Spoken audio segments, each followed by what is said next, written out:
ഗുൽമാർഗിലെ activity zone വിശേഷങ്ങൾ. Activity സോണിൽ വന്നപ്പം ആദ്യം തന്നെ കണ്ണോടക്കിയത് സ്നോ മൊബൈൽ ബൈക്കിലാണ്. ഒരു പ്രത്യേക അനുഭവം തന്നെയായിരുന്നു മഞ്ഞിൻ്റെ മുകളിലൂടെ തെന്നി നീങ്ങുന്ന ഈ സ്നോ മൊബൈൽ ഓടിക്കാൻ. പ്രായം 10-35 ആയെങ്കിലും മഞ്ഞ് കണ്ടു കഴിഞ്ഞാൽ നമ്മുടെ മനസ്സ് മഞ്ഞ് പോലെ ഉരുകും. അവിടെ ചെന്ന് കഴിഞ്ഞാൽ ജീവിതത്തെക്കുറിച്ചുള്ള ടെൻഷനില്ല, ജോലി ടെൻഷനില്ല, മറ്റൊന്നുമില്ല.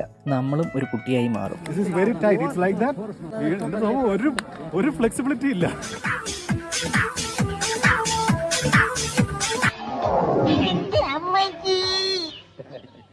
വീണതല്ല, സാഷ്ടാംഗം പ്രണമിച്ചതാ.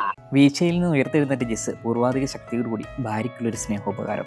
മനോഹരമായ ഒരു ദിവസത്തിന് ശേഷം വൈകുന്നേരം റൂമിലേക്ക് എത്തി. ഇതായിരുന്നു താമസിച്ചിരുന്ന സ്ഥലം. അതിമനോഹരമായിരുന്നു അവിടെ നിന്ന് കാണുന്ന കാഴ്ചകൾ. കുറച്ചു നേരം റൂമിൻ്റെ വെളിയിലൂടെ നടന്ന് നാളെ ചെയ്യാൻ പോകുന്ന കുറച്ച് കാര്യങ്ങളും പിന്നെ ഇന്ന് നടന്ന വിശേഷങ്ങളും കുറച്ച് പങ്കുവച്ചതിന് ശേഷം നേരെ ഫുഡ് അടിക്കാൻ പോയി. ഉച്ചയ്ക്ക് നല്ലപോലെ കഴിക്കാൻ പറ്റിയില്ല എന്ന സങ്കടം വൈകുന്നേരത്തെ ഈ ഫുഡിലങ്ങ് തീർത്തു. ബാക്കി വിശേഷങ്ങൾ അടുത്ത പാർട്ടിൽ.